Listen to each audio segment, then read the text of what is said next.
Propagación en microondas.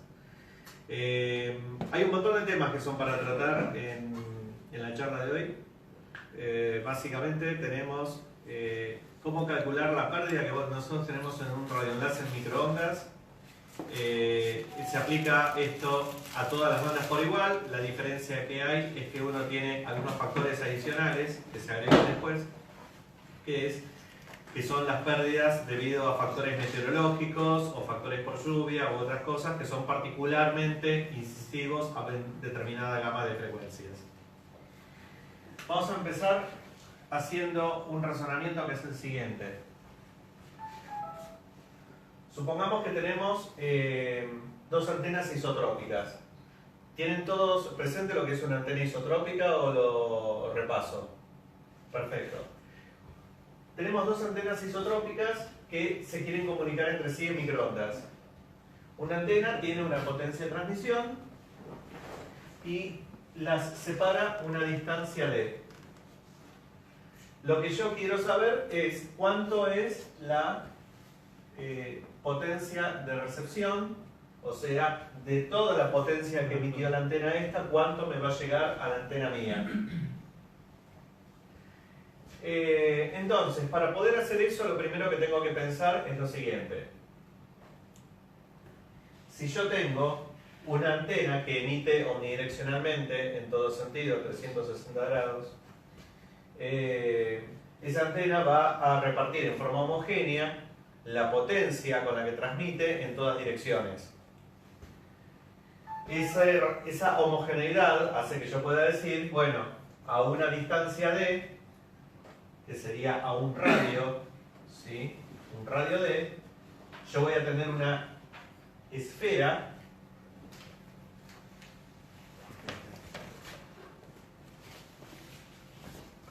en cuya superficie la misma potencia, suponiendo que no hay pérdidas, que hay conservación, la misma potencia con la que sale acá, la voy a tener en cualquier superficie de la esfera esta que se va alejando de esa antena isotrópica. ¿Qué tenemos? La superficie esta yo tengo como conocerla, ¿sí? Pues sabemos la superficie de una esfera es 4pi radio al cuadrado. Si yo divido la potencia con la que estoy transmitiendo sobre la superficie de esa esfera, y recuerden, el radio es la distancia en definitiva a la otra antena que yo tengo, entonces voy a obtener cuánto de la potencia que tengo acá es la potencia incidente en este punto, pero incidente ¿de qué forma? Incidente por unidad de superficie.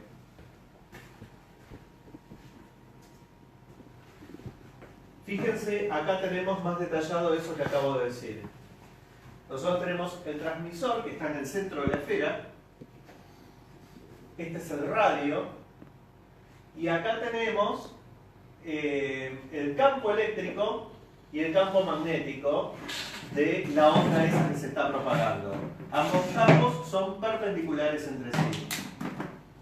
En este caso es una onda polarizada ¿de qué manera? Vertical, perfecto. ¿Por qué? Porque el campo eléctrico es vertical. Y a su vez yo tengo una relación entre el campo eléctrico y el magnético, que en una onda que se propaga son perpendiculares entre sí, en una onda plana a la distancia son perpendiculares entre sí, que es este de acá que se llama vector de Poynting. El vector de Poynting es el producto vectorial entre el campo eléctrico y el campo magnético. Esto significa que yo tengo el vector eléctrico así, el vector magnético así. Producto vectorial significa que sale perpendicular al plano que forman ambos vectores. Un vector en este sentido, que es el vector de Poynting. Ese vector es la densidad de potencia o flujo de potencia del campo magnético que está irradiando este transmisor. Por eso está indicado acá que las unidades del vector de Poynting son watts sobre metro cuadrado. Campo eléctrico está dado en volts sobre metro. Campo magnético, ampere sobre metro. Volt por ampere, potencia, watts. Metro por metro, metro cuadrado. Volt por ampere sobre metro cuadrado. Y esto equivale, acá puse igual, no es exactamente igual, pero a nuestro efecto es igual, a este término de acá, que en realidad se llama irradiancia, que es la potencia del transmisor sobre, ya ven que es esto, la superficie de la esfera, en la dirección, por eso el vector y el vector este, en la dirección del radio hacia afuera. En definitiva, yo puedo calcular cuánto es la potencia por metro cuadrado que tengo a una distancia r del transmisor en función de este cálculo sencillo que lo puedo saber simplemente sabiendo la distancia y sabiendo la potencia del transmisor. ¿Y R qué lo tuvo? R es la distancia entre transmisor y receptor. Expresado vectorialmente. Perdón, esto es un vector, es un versor o un vector director, ¿sí? Es el, digamos, S sobre el módulo de S, digamos. No tengo idea, no tengo intención de complicar enormemente las cuestiones con detalles matemáticos para que todo el mundo pueda entender claramente la explicación, porque es más sencillo realmente de cómo lo explican los libros. En definitiva, nosotros nos tenemos que quedar de esta diapositiva con esta parte de acá, que es la parte crucial. Esto es lo que me dice por cada metro cuadrado a una distancia determinada, cuánto es la potencia que yo tengo. El vector de Poynting, cómo está en cada metro cuadrado. La diferencia de estos es RMS, o sea, uno es un vector que va variando a lo largo del tiempo y el otro es potencia promedio, ¿sí? Si yo agrego ahora, claro, agrego el tema de decir, bueno, tengo antenas isotrópicas, ya caractericé cómo es la comunicación entre dos antenas isotrópicas, pero cómo es el efecto de agregarle una antena de apertura, que es esto de acá. Es darle una superficie que concentra la energía por metro cuadrado que hay en un foco determinado que lo va a captar. Bueno, acá explicamos. Hay dos tipos fundamentales de antena. Las que manejamos normalmente para ondas largas, que son antenas de hilo, y las que manejamos habitualmente para longitudes de onda corta, que son las antenas de apertura, como una parábola, como una bocina, ese tipo de antenas.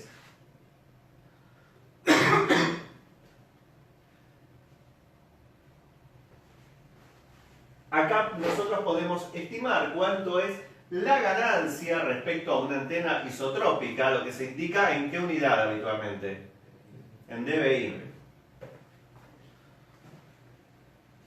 Esta es ganancia en términos reales, no expresado en decibeles, sino como cociente entre una cosa y la otra.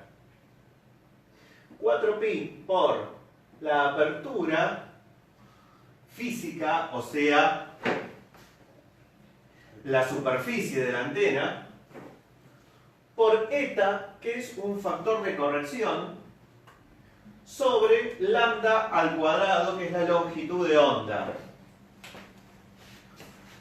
Voy a pasarla acá, yo no sé si se llega a ver ahí. 4pi, apertura,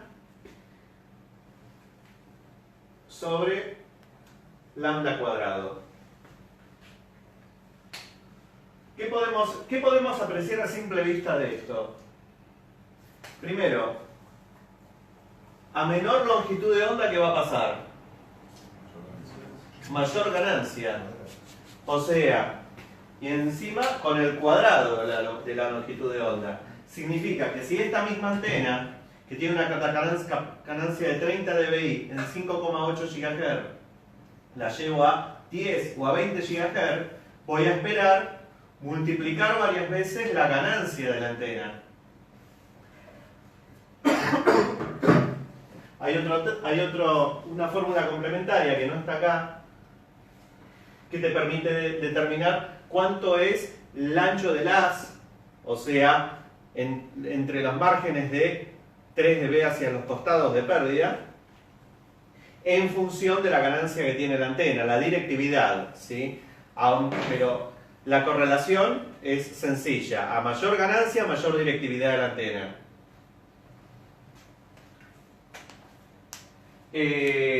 Bueno, acá tenemos los patrones de radiación de referencia. Estos ya los conocen. Esto es una antena vertical, esto es la antena isotrópica y esto es una antena directiva como esta, ¿sí? Una antena de apertura. Ahora, ¿para qué nos sirve saber la ganancia? La ganancia nos sirve porque nosotros podemos integrarla con el cálculo que hicimos recién de cuánto es la potencia por unidad de superficie que nos estaría llegando a una distancia determinada, y de esa manera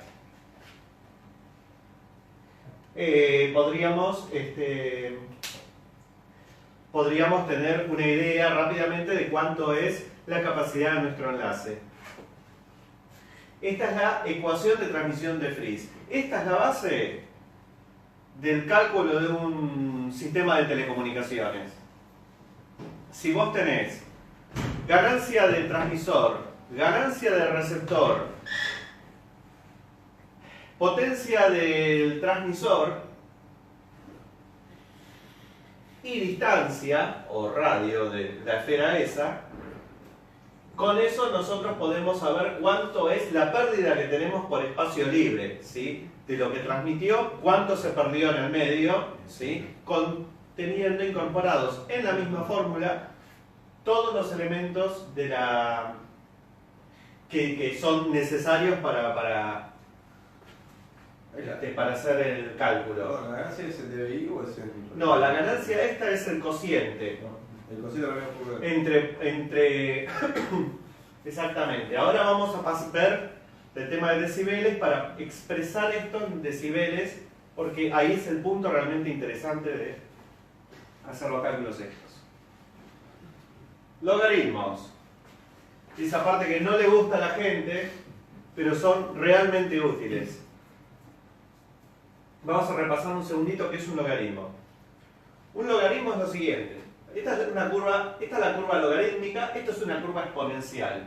Logaritmos y exponenciales, como ven, son funciones inversas una de la otra.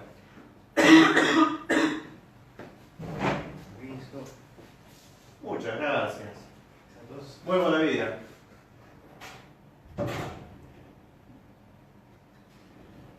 Logaritmo en base B de A es igual a X significa que B a la X es igual a A. Vamos a ver un ejemplo. Logaritmo en base 10 de 1000. ¿Cuánto me puede llegar a dar?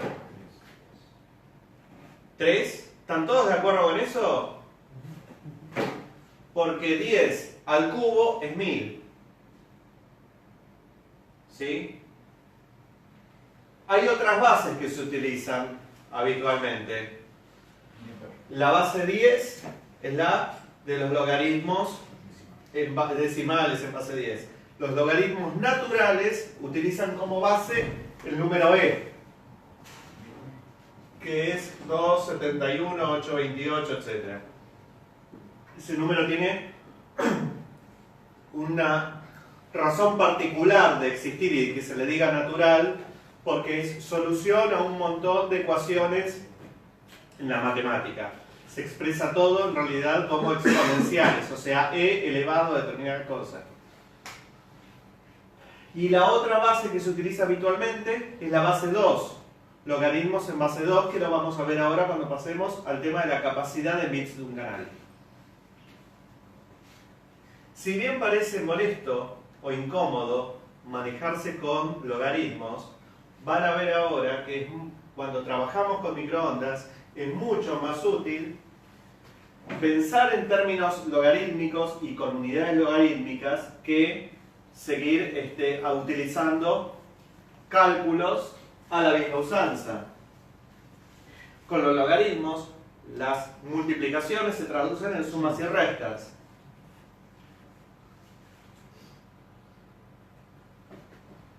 Y ahora tenemos la misma fórmula que tuvimos antes, expresada en términos logarítmicos. Fíjense qué cosa sencilla. La pérdida en espacio libre, path loss, que es el término habitual que se utiliza para esto, es 32,4 más 20 por el logaritmo de la frecuencia megahertz más 20 por el logaritmo de la distancia en kilómetros. Voy a pasar esta fórmula acá y vamos a analizarla un poquito.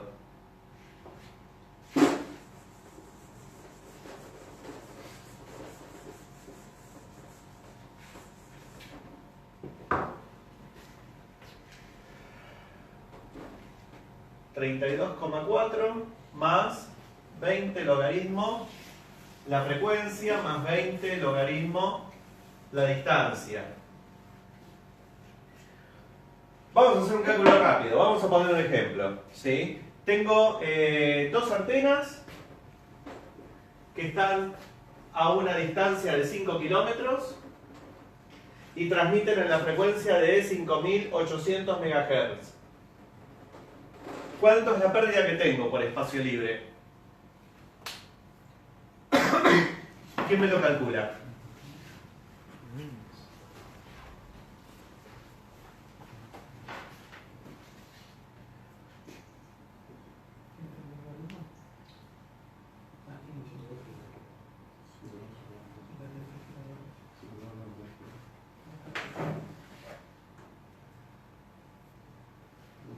$32,4 más 20 por logaritmo de 5800 más 20 por logaritmo de 5 kilómetros, dijimos. Sí. ¿Cuánto les dio?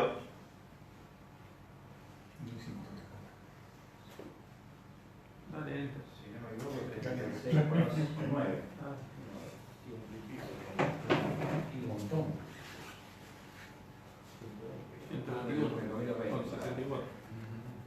121,65 de 62 dB.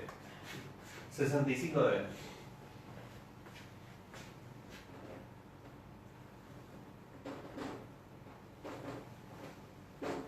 Esta es la pérdida que tenemos de espacio libre, sin tener en cuenta la ganancia de la antena que transmite, sin tener en cuenta la ganancia de la antena que recibe, sin tener en cuenta las potencias de transmisión. La pérdida por espacio libre son 121,65 dB. ¿Y eso es mucho o poco? Sí. ¿Y cómo podemos hacer entonces para achicarlo? Por eso creo que más grande, Empezar con con la potencia. forma de la antena, la ganancia de la antena, la potencia.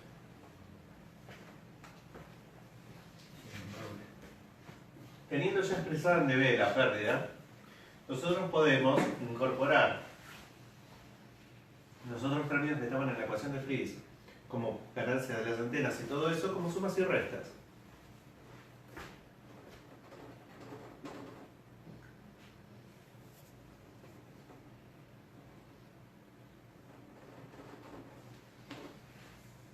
Menos 121,65 más, vamos a darle un valor a esas antenas del enlace. Vamos a poner que esta tiene 30 dBi, esta tiene 30 dBi. En esta frecuencia 30 dBi es exactamente esta antena, ¿sí? Por eso la estoy usando de referencia.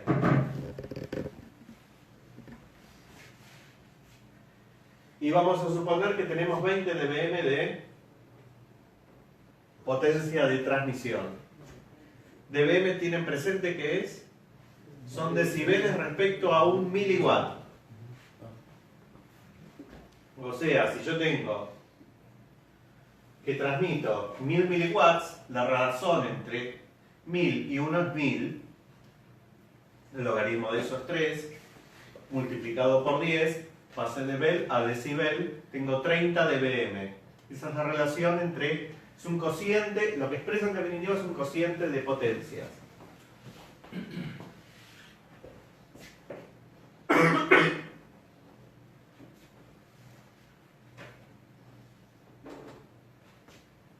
Menos 121 más 80. Bueno, 42 son 100 milivolts, ¿no? Menos 40 y...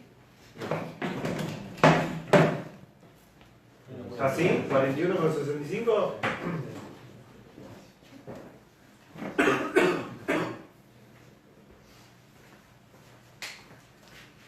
Menos 41,65 dBm.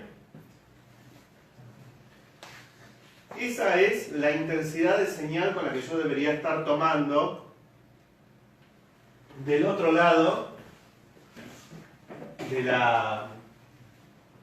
la antena receptora, la potencia con la que transmitió la antena original.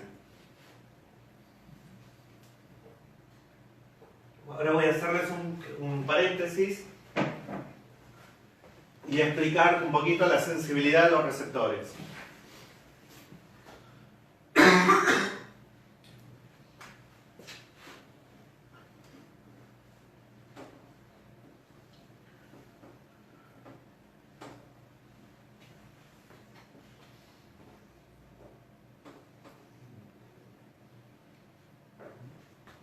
El umbral de ruido habitualmente, o sea, el ruido de fondo que nosotros tenemos, en la naturaleza está por acá abajo. Estos son dBm recibidos. La señal con la que nosotros tomamos cae en algún lugar de esta escala. Esto es menos, es negativo, con lo cual menor valor absoluto, mayor potencia, ¿sí? Menos 50 es mayor que menos 100. Si yo tengo una señal de 41 dBm, que es por acá, este margen que me queda acá es lo que me permite a mí mandar la señal y modular en alta velocidad una señal de datos. La diferencia entre el ruido y la potencia de la señal mía.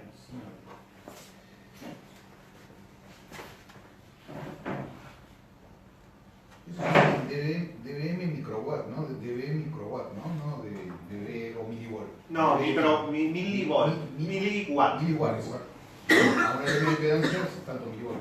Sí, porque dice potencia. Claro. Bueno, vamos a pasar al siguiente. Uy, ¿Qué pasó? se movió el ¿Ahí me echó? Sí. Sí. Ruido térmico. ¿Qué es el ruido térmico?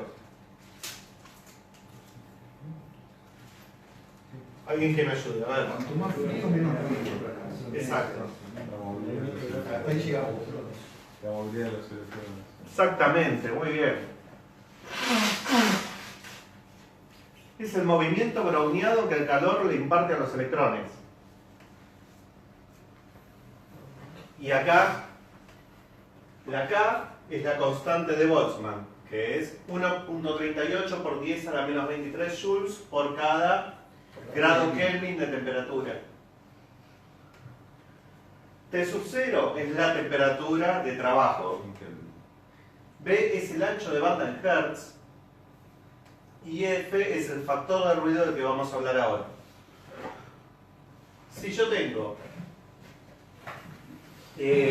una temperatura de 21 grados Celsius, son 273,15, que es el grado 0 Celsius en Kelvin, más 21, 294,15. Multiplicado por la constante de Boltzmann,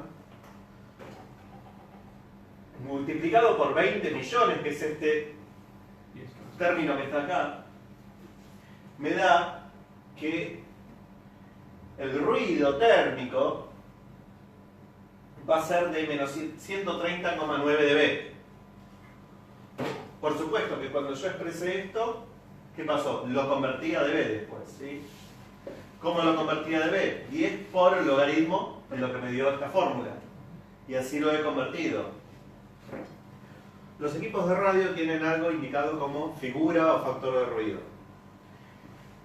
¿Qué es la figura o el factor de ruido? Bueno, cuando nosotros tenemos un equipo lo vemos como pensado en un diagrama en bloques, una entrada y una salida.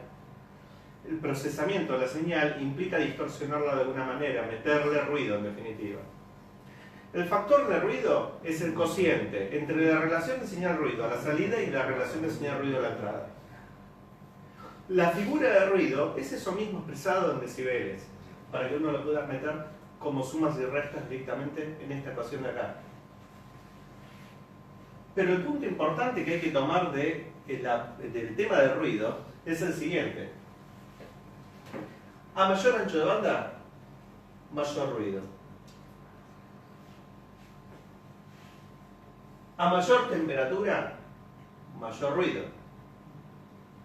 Si innecesariamente hago trabajar a un equipo de radio por encima de la potencia que necesito, ¿cuál va a ser la característica indeseada que voy a obtener? Que va a tener mayor ruido el equipo y me va a estar aumentando, me va a estar subiendo esto de acá. Lo que yo trabajo con esto. ¿Sí? Si yo aumento la potencia, aumenta la temperatura con la que estoy trabajando. Y sube esto. No gano nada, pierdo. Pierdo, le meto ruido a los vecinos, estoy en infracción con ANACOM seguramente. Entonces, ¿cuáles son las otras fuentes de ruido no térmico, que no es lo que viene acá? Bueno, la suma de todos los ruidos de diversos orígenes. Atmosférico, cósmico. Ruido cósmico es, bueno, tenemos ruido que proviene del Sol, tenemos ruido que proviene de radiación de fondo. Ruido atmosférico proveniente de tormentas a la distancia que inducen ruido. Y tenemos el ruido de nuestros vecinos, indudablemente. En particular en las bandas no licenciadas, como se las llama, que son las bandas donde no tenés que pedir una atribución exclusiva del espectro por utilizar una técnica que se llama spread spectrum, es importante tener en cuenta la directividad de la antena, hacer un enlace punto a punto, el enlace punto a punto con antenas grandes. ¿Por qué? Porque no solamente aumento la ganancia, achico el haz, de esa manera estoy eliminando ruido. ¿Sí? Si ustedes agarran una antena como esta que tiene 120 grados de apertura,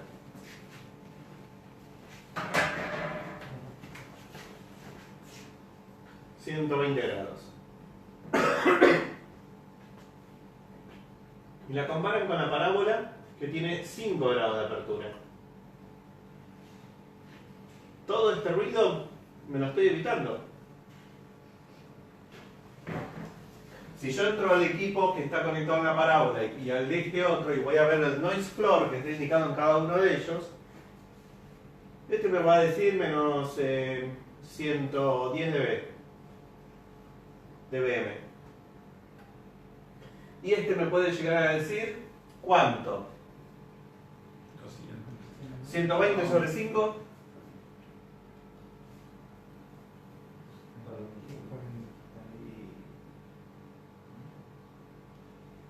120 sobre 5. ¿Eh? 24, ahí está.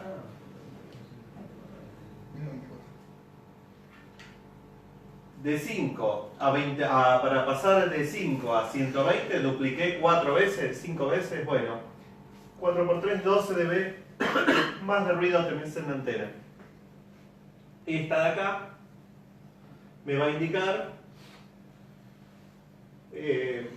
95 dBm, menos 95 dBm.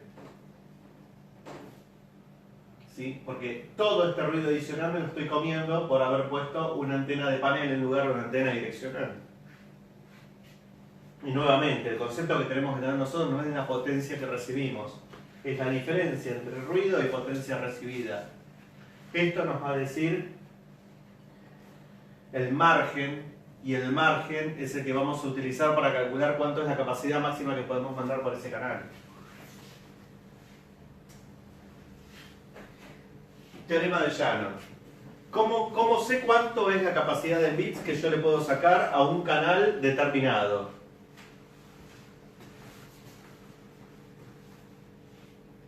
Lo utilizo lo hago a través de esta fórmula. Y prometo que es la última del curso, de la charla, así que se quedan tranquilos ya con esto.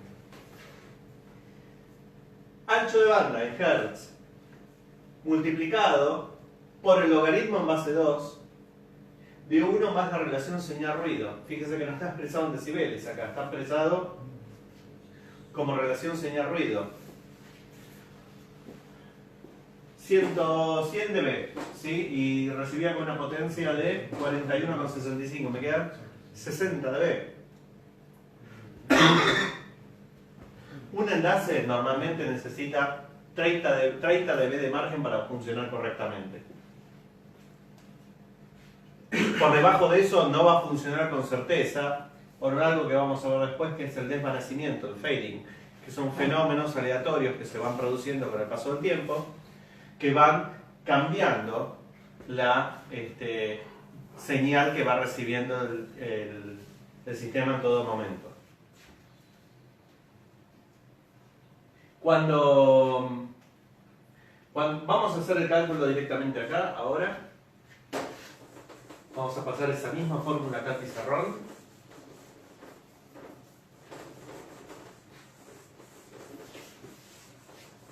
Y vamos a analizar un poquito qué significa. Capacidad es menor que el ancho de banda por el logaritmo en base 2 de 1 más la relación señal-ruido. Pero a su vez la relación señal-ruido, ¿qué es? Es la inversa de 10 por el logaritmo de tanto. O sea, si yo tengo en dB, ¿qué tengo que hacer? Divido por 10 y hago 10 elevado a eso.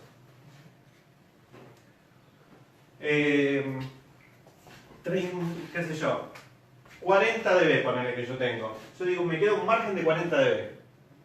¿Cómo paso esto a relación señal-ruido? ¿Quién me lo dice? A ver. Divido por 10 me queda 4, ¿no? 10 a la 4 me da 10.000. Entonces este término de acá es 10.001. 11.000. No,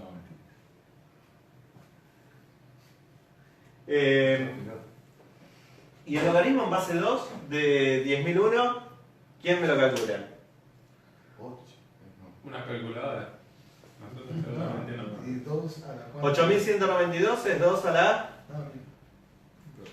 1024 es 20, 21, 22, 23. 10 a la 23, por ahí, 23,2, una cosa así.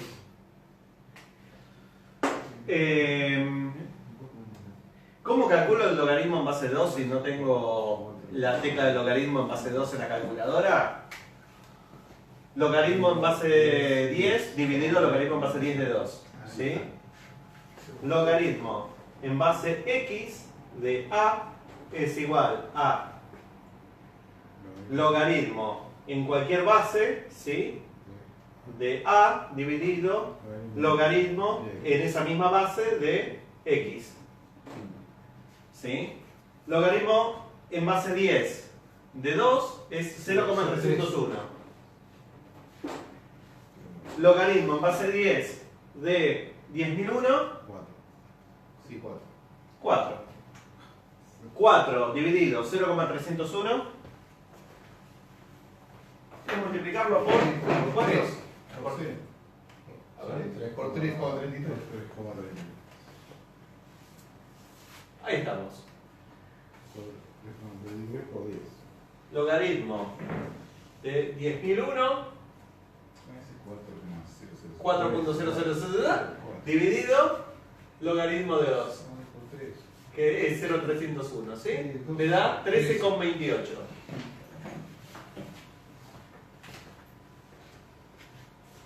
Este término de acá, vamos a buscar otro color, este término de acá,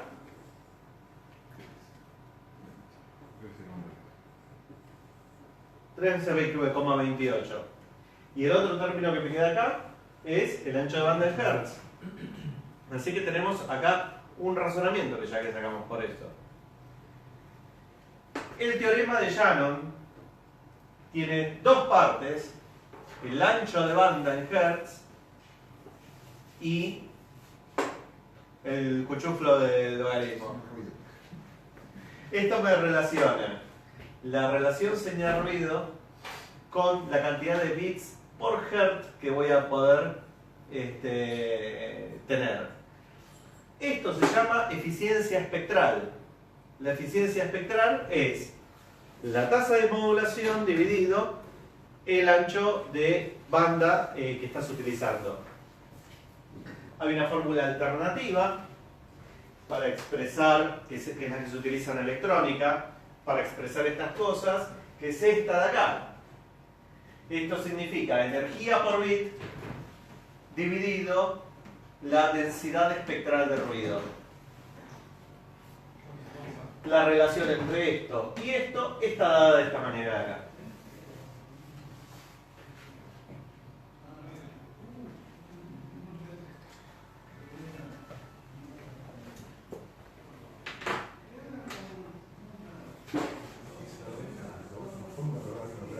¿Quieren que hagamos algún otro cálculo con Shannon para poder asimilarlo? Es el tema más crucial del punto este. Nosotros llegamos a un momento en que decimos, con una fórmula con sumas y restas ya podemos saber cuánto es la pérdida por espacio libre que tenemos. Ahora, yo determino mi antena, sé cómo seleccionarla, porque ya tengo un criterio de cuánto es el ruido de fondo que va a estar tocando la antena en función de la directividad, la ganancia que tiene, la potencia que espero obtener del otro lado. Entonces, en función de eso, yo digo, bueno, tengo un margen, me va a quedar un margen de 40, 50 dB, 20 dB, 30 dB. ¿Cuánto es la capacidad que voy a poder esperar de ese canal? El teorema de Shannon, fíjense, decía, capacidad es menor que la fórmula esa. Eso significa que eso es un límite. No es la capacidad que voy a obtener en el canal. Es el límite máximo posible que nos da la naturaleza.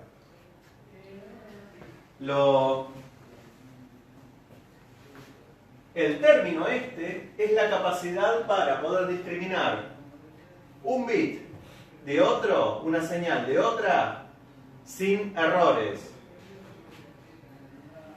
Y lo cual no significa que vaya a venir sin errores la señal, pero que tengo posibilidad de discriminarlos. Hasta este punto máximo de eficiencia espectral que nos va a dar el término ese, el del logaritmo, ese es el máximo que nosotros vamos a poder obtener sin errores. Si yo intento ser más pillo que Shannon, cualquier no vas a tener pérdida de paquetes, no vas a poder comunicarte, pues le van a ganar los errores a la tasa de modulación. Si vos tenés pérdida de paquetes, es porque detectaste que perdiste un paquete. Para detectar que había un paquete tenés que tener un sistema de corrección de errores. No hay forma de meter ningún sistema de corrección de errores que le gane la tasa de errores que va a implementarte al canal. Es imposible. Nunca podés superar el teorema de Shannon. Por eso se llama teorema. Está demostrado que es así y no hay tutía. ¿Viste? Los matemáticos son hincho pelota con esto. Dicen, no hay forma que venga alguien después y me lo rebata. Teorema se llama. Bueno, es así. Pero fíjense una cosa, tenemos que seguir analizando esto, porque acá tenemos más cuestiones. Primero, a mayor ancho de banda, mayor capacidad de canal. A mayor señal ruido, mayor capacidad de canal. Pero yo no tengo un trade-off, una relación exacta entre ancho de banda y señal ruido. Yo podría sacrificar señal ruido ¿Cómo la sacrifico? Bueno, la misma potencia la pongo en el doble de ancho de banda, pero aumento la capacidad. Porque el término del logaritmo baja mucho más rápidamente que el término del ancho de banda. Entonces, el punto crucial en el teorema de Shannon es el ancho de banda del canal, multiplicado por el término del logaritmo, que es la eficiencia espectral. Dijimos que es un límite, por eso dice C menor, la capacidad siempre es menor a esto, que acá está indicado como Shannon Bound. Esto es un gráfico que les relaciona la capacidad disponible en determinadas unidades y la relación señal-ruido. Mayor relación señal-ruido, mayor capacidad disponible. Acá los eliminaron el término W de ancho de banda, ¿sí? Estamos hablando, esto es eficiencia espectral, bits por hertz. Vamos a usarlo de puntero, de parado tiene que servir esto. Límite de Shannon, la línea verde fija. Límite de Shannon con margen de 3 decibeles, la línea punteada en verde. El criterio general es que se puede alcanzar, uno se puede aproximar al límite de Shannon, normalmente hasta un margen de 3 dB por abajo. Esa es lo máximo que se suele alcanzar con algoritmos de corrección de errores que puedan resolver las cosas en un tiempo razonable. Este es el otro punto que hay. Lo que indica acá es 802.16, que es WiMAX, y HSDPA, que es 4G. Es una de las normas de 4G, anterior a UMTS. Cuando yo hago una modulación en crudo, sin ningún tipo de corrección de errores de ningún tipo, confiando en que la tasa de errores del canal es muy baja, no voy a poder aproximarme relativamente a la capacidad del canal. Hay un truco para poder aproximarse a la capacidad del canal, que es utilizar corrección de errores. La corrección de errores es una serie de algoritmos que permiten agregar bits de redundancia a la información que yo transmito, y que esos bits de redundancia me permitan detectar y corregir los errores que vinieron en la ráfaga de datos. Ustedes dirán, bueno, pero para eso transmito menos información y listo. O sea, me evito toda la complicación de la corrección de errores, porque si aumento la velocidad, aumento la tasa de errores también. Claro, pero no es lineal, no es que una cosa se compensa con la otra. Si yo aumento la velocidad de la tasa de modulación, siempre dentro de los límites de Shannon, pero dentro de la tasa de modulación, y aumento la corrección de errores, la corrección de errores le va a ganar el aumento de la tasa de modulación, y yo voy a poder aproximarme hasta esa línea ideal de los 3 dB del límite máximo que da la naturaleza, que es la tasa de Shannon de codificación. Los algoritmos de corrección de errores son un tema larguísimo para tocar, ¿sí? Hay un montón que se han ideado a lo largo de la historia. Hay uno muy sencillo de entender que se llama código Hamming, así que si nunca escucharon hablar de algoritmos de corrección de errores, se buscan en YouTube Hamming Codes y van a ver varias explicaciones muy sencillas de cómo a 8 bits de datos se le agregan 3 bits de redundancia, y vos podés calcular fácilmente cuál es el bit que vino torcido de acuerdo a la paridad, el control de paridad con esos 3 bits adicionales. Después de los códigos Hamming, que quedan simplemente para eso, hay un montón de otros códigos que son, por ejemplo, códigos convolucionales, Reed-Solomon, LDPC, ¿sí? Low Density Parity Codes, que se utilizan bastante ahora. Hay toda una cantidad enorme de códigos de corrección de errores que son los que utilizan las tecnologías más novedosas para poder lograr la eficiencia espectral que se está logrando hoy con 4G, con equipos inalámbricos, con todo. Se utiliza en cable modem, se utiliza en modem ADSL, se utiliza en fibra óptica. Todo está relacionado con esto mismo. El otro punto que yo les mencionaba es, fíjense acá, están indicados. Esto lo que te va a decir es la tasa de velocidad de canal, en definitiva. ¿Sí? Si yo modulo en 8 PSK, 8 PSK es... A ver, vamos a hacer 16 QAM.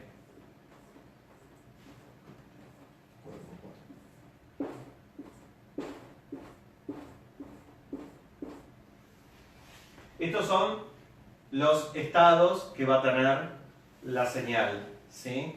Yo puedo modular 16 estados distintos en cada baudio de modulación. ¿Cómo logro estos estados distintos? Modulando en fase y modulando en amplitud. La combinación de modular en fase y modular en amplitud es QAM, Quadrature Amplitude Modulation. Generalmente vienen potencias de 4, por eso te dice 16 QAM, 64 QAM, 256 QAM, 2048 QAM. Ahora hay algunos que no los hacen perfectamente así, sino que los hacen 1024, 4096 en otros términos, entonces no queda perfectamente cuadrado. La trampa de QAM, por la que se utiliza tanto este tipo de modulación, es por la simplicidad de implementarlo con procesamiento digital de señales. La modulación en cuadratura, que en radio la vemos como modulación en banda lateral única. Cuando vos tenés haces una modulación en banda lateral única, vos tenés una señal en fase y una señal desfasada a 90 grados. El producto de ambas elimina la portadora y una de las bandas laterales. ¿Sí? El efecto acá, en que tengo yo de trabajar con una señal en fase y una en cuadratura, es que puedo generar rápidamente la señal arbitraria representando estos estados con variación de fase y de amplitud en forma muy sencilla. Se utiliza directamente lo que se quiere codificar, se pone en un espectro, se hace la transformada inversa de Fourier de ese espectro y eso es lo que se transmite. Del otro lado, lo que recibe directamente le hace la transformada rápida de Fourier y lo convierte en los bins con la información espectral, y esa es la información a decodificar. Es muy sencillo a partir de esa tecnología. Por eso todo está enfocado en modulación en QAM hoy, todos los equipos, y son tan económicos de producir, porque es el mismo núcleo de integrado, se utiliza para todo básicamente. Obviamente, cuanto más densidad, esto es 16 QAM, ¿sí? Esto lo escribe un carajo. Esto es 16 QAM. Si yo tengo ruido térmico como el que veíamos ahí, ¿qué va a provocar? Que uno de estos estados se corra un poquito por acá, por ejemplo. O que se corra por acá. ¿Sí? Si se corre para cualquiera de estos lugares, ¿qué va a producir? Que en algún punto vaya a invadir la retícula del otro puntito. Entonces al decodificarlo, lo va a decodificar como que no, este no es el 1011, sino que es el 1100. Y provoca un error. Bueno, esa es la explicación de por qué no podemos transmitir a la máxima tasa de modulación. Porque si nosotros queremos lograr una máxima tasa de densidad espectral, tenemos que ir a 256 QAM, que son un montón de puntitos en este mismo diagrama. Y esos puntitos, obviamente, va a bastar un poquito de ruido muy pequeño para que invada una casilla vecina y se decodifique erróneamente el bit. Por lo tanto, a mayor tasa de modulación, a 256 QAM, 1024, 2048, tanto mejor relación señal-ruido tengo que tener, ¿sí? Porque eso hace muy improbable o menor la posibilidad de codificación errónea. Normalmente los equipos de radio vienen en las hojas de datos, vienen especificado cuánto es el umbral de canal de dBs que vos necesitas para poder trabajar en cada una de esas tasas, o el nivel mínimo de sensibilidad. Acá está indicado el nivel mínimo de sensibilidad, dice que QPSK, que es lo más básico, puede trabajar con un ancho de banda de solamente 3,5 MHz en menos 94.5. Menos 94.5 es el nivel de ruido prácticamente. Sin embargo, si me muevo a una de las tasas más altas, por ejemplo 56,5, necesito para 1024 QAM con 28 MHz de ancho de banda. Es muchísima más señal que necesito en este caso. Fíjate una cosa, acá aclara FEC, Forward Error Correction, ¿sí? Tasa de corrección de errores. Hay Strong FEC and Light FEC. ¿Qué diferencia hay en estos dos que son 1024 QAM? Con corrección fuerte y con corrección débil. La corrección débil evidentemente es un algoritmo más liviano, con menos sobrecarga computacional para la CPU de la antena. Eso se traduce en que tengo un dB más de umbral en uno que en otro. Alguna explicación debe haber por qué no eliminaron el light directamente. Debe ser que la sobrecarga de CPU hace que trafique menos paquetes por segundo la antena esa. Bueno, ahora una pausita y hablamos del tema de qué son las bandas licenciadas, no licenciadas, cómo está repartido el espectro en microondas. El espectro es una de las cosas... el espectro de microondas es una de las cosas por la que más pelea hay últimamente. Ustedes vieron las noticias, Clarín y todo lo que se quieren apropiar de las bandas de 4G, que si se sacan a licitación no se las guarda el gobierno. Es un terreno por el que hay un montón de interesados peleándose por obtenerlo.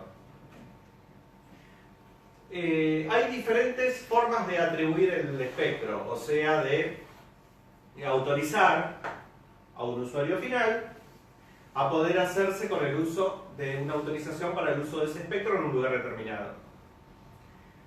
El punto por el que parte todo es la Unión Internacional de Telecomunicaciones, la ITU.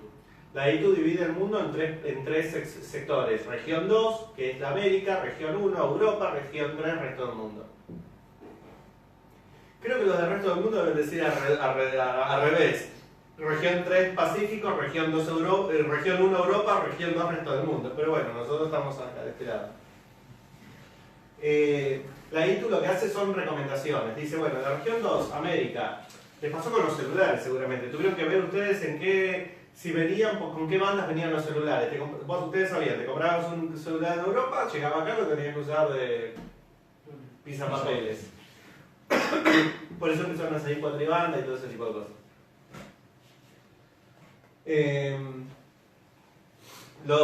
Pasa con los equipos de radio de VHF. Las bandas de aficionados en Europa están recortadas respecto a las bandas de aficionados en América. Por ejemplo, 144, 146 es VHF en Europa, acá está hasta 148. Sí, exacto, 70 centímetros.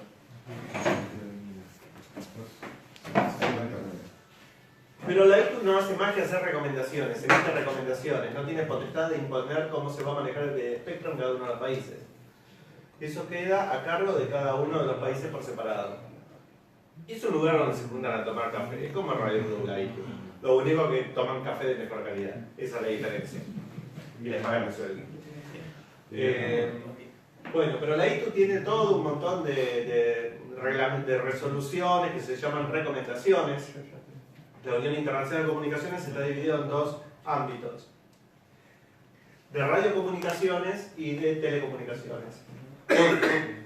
Lo que antes era el CCIR y CCITT. En la parte de radiocomunicaciones en particular, van a ver ustedes que hay toda una serie de recomendaciones, de las cuales hay una serie que es la serie P, que es la de propagación, que trata muchos de los temas que nosotros estamos explicando acá. Pero en definitiva, es la autoridad de aplicación, en este caso la Secretaría de Comunicaciones, ENACOM, lo que sea, la que determina asignando las bandas de frecuencia que se van a poder utilizar para estas antenas y con qué uso se puede acceder a ellas.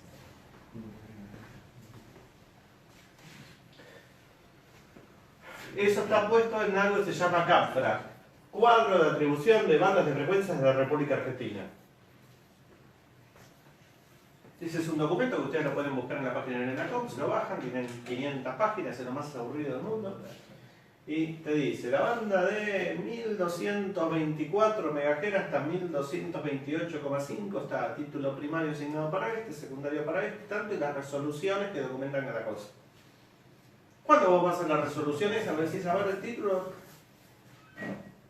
para uso de aficionados tal, me fijo en la resolución y te dicen potencia máxima tal, ancho de banda máximo tal, con tales características, etc.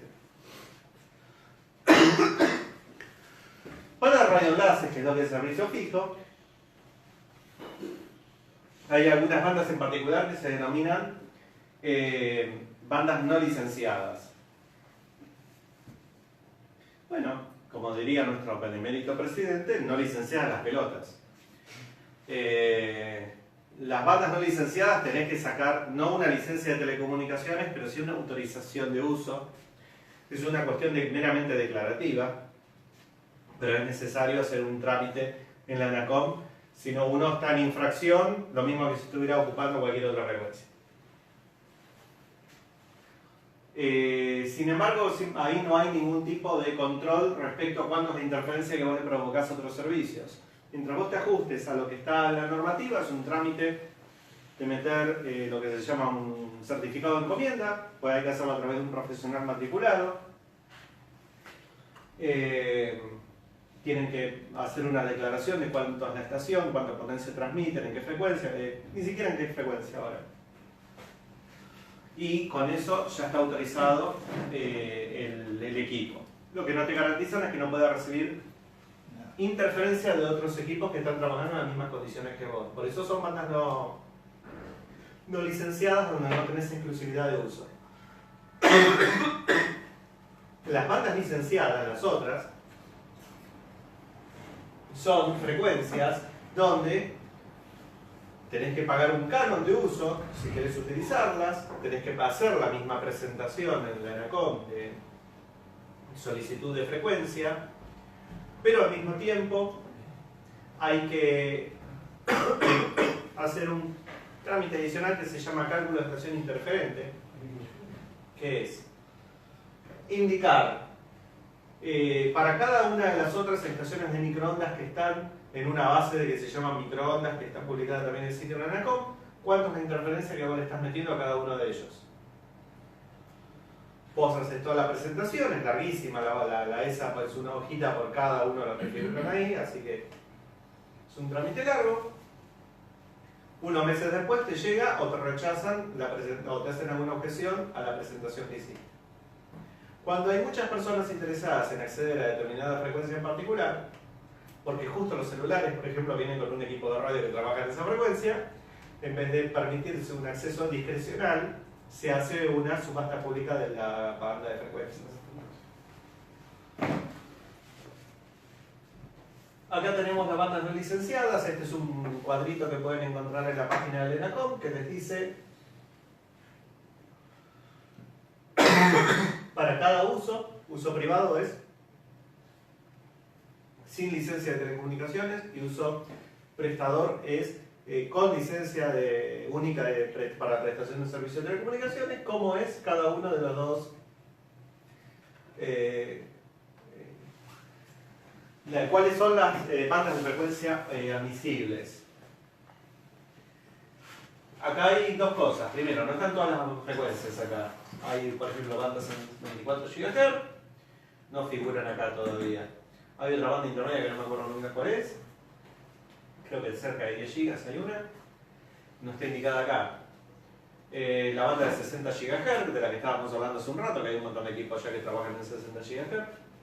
No está indicada acá. Hay una resolución que salió en el año 2016. Pero la resolución esa, cuando te pones a verla, dice que no lo podés usar para exteriores. Podés usarlo para enlaces de edificio a edificio dentro del mismo edificio. Así que si vos lo apuntás para afuera de la ventana, supuestamente estás en infracción. Y a su vez acá te discriminan en cada uno para servicio de espectro ensanchado y OFDM, técnicas diferentes de servicio de espectro ensanchado. No quiero salirme demasiado del tema, pero les voy a explicar rápidamente qué es cada una de las dos cosas. Spread Spectrum, el espectro ensanchado, es una técnica para que varias personas varios equipos puedan transmitir el mismo canal sin taparse entre sí, como decimos en radio. ¿Sí? Viste que vos estás hablando en VHF, apretás el micrófono, tapaste el que estaba hablando. Y es ininteligible, no se escucha a uno ni al otro. En Spread Spectrum, la técnica para poder evitar ese lío es la siguiente. En FHSS, Frequency Hopping Spread Spectrum, o sea, espectro ensanchado por salto de frecuencia, vos vas siguiendo una secuencia casi aleatoria de saltos, pseudo aleatoria de saltos. Yo transmito en esta frecuencia, empiezo a transmitir después en esta, después me paso a transmitir en esta, después me paso a transmitir en esta de acá, después me paso a transmitir en esta de acá y así. Parece aleatorio el salto, ¿sí? Pero el mismo paquete que yo estoy transmitiendo, no lo estoy transmitiendo en un solo lugar, sino que lo estoy dividiendo en múltiples lugares. De hecho, un bit en particular, un bit de información se traduce en muchos chips, que lo vamos a ver después cómo es. Frequency hopping es lo más básico. Esto es cada 400 milisegundos salta de frecuencia. Con el tiempo, esto es lo que hacían las redes Wi-Fi 802.11b, la forma más básica de Wi-Fi que había. Esto es ineficiente, después se pasó a otra técnica de espectro ensanchado que se llama Direct Sequence Spread Spectrum, DSSS. Direct Sequence, secuencia directa, lo que utiliza código de Barker, se llama algo así, que es una secuencia que parece ser aleatoria de posiciones a las que va saltando, ¿sí? Y que son ortogonales con las demás secuencias. Eso significa que un equipo que transmite elige una secuencia con la que va a transmitir. Otro elige, si no eligen la misma, no hay posibilidad de que se vayan a pegar entre sí cuando van saltando de frecuencia. El Direct Sequence lo que hace es que un bit, pongamos que este es el ancho de un bit, ¿sí? Se traduce en varios chips, en varias transmisiones individuales. Y la secuencia directa significa que va a ir transmitiendo un único bit en diferentes frecuencias a la vez. Por eso se llama Spread Spectrum, porque ensancha una modulación a lo largo de todo un espectro. La ventaja es que entonces no hay una sensación de que una persona o una estación pisa a la otra, sino de que se va aumentando el umbral de ruido conforme hay cada vez más estaciones. Entonces es una técnica mucho más armoniosa para cuando hay varios que están ocupando la frecuencia. Bueno, no me abro más del tema, sigo con lo siguiente. Bandas licenciadas, se llaman MXD, que lo van a encontrar en las resoluciones, como los multicanales digitales. Esto es lo único que sobrevivió a la tecnología. Antes había enlaces licenciados analógicos, enlaces licenciados para trama C1 como multicanales analógicos y multicanales digitales era originalmente eso. Hoy multicanal digital se lo llama cualquier transmisión de datos. Creo que en microondas lo único que queda analógico son los enlaces planta-estudio, planta-transmisor-estudio. No sé de otra cosa que la que se utilice enlaces analógicos todavía en microondas, ¿sí? Los usuarios de microondas son bastante heterogéneos. Hay algunos, por ejemplo, que son hacen radioastronomía. Y el criterio que están usando en otros países últimamente para los lugares que hacen radioastronomía es no asignar autorizaciones en un radio de 16 kilómetros a la redonda, 20 kilómetros a la redonda de un lugar donde se practica radioastronomía, dentro de las bandas en las que están operando, ¿sí? Hay algunos que hacen en banda C, no hablamos del tema bandas, pero hay una clasificación en bandas que no la entiende nadie. Se llama banda C a la banda de 4 a 8 GHz, la banda K, la banda de, no sé, 20 a 28 creo que es, 20 a 30, ponele. KU, la banda por abajo, under de la banda K, que es de 10 a 20, ponele, y la banda KA que es por encima de 28, 28, 40, no sé. Estas son las bandas con las que hay coincidencia, y la banda L en 1200 megas. El resto de las bandas no coincide el criterio de nadie, porque agarró la ITU y dijo, para mí las letras del abecedario corresponden a estas frecuencias, y vino después la OTAN y dijo, no, para mí son estas otras. Después vino la IEEE y dijo, no, este es así son el abecedario para mí va de esta manera. Es inentendible. Te vas a 60 GHz y puede ser banda B corta, banda E, banda... Así que esto es lo único relevante para tener en cuenta. En las bandas licenciadas, bueno, acá tenés la planilla de cálculo de estación interferente que hay que poner en papel, siglo XXI, todavía hay que presentarlo en papel, con toda la... lo bueno es que ahora lo puedes escanear y subir al sistema Hertz. Sí, papel digital. Sí. Y los diagramas que hay que hacer para la presentación, o sea, es bastante más engorroso el trámite para banda licenciada que para banda no licenciada. La ventaja es que no tenés el umbral de ruido que te va subiendo con toda la gente que está peleando por el uso de la banda. ¿Cómo podés mitigar eso?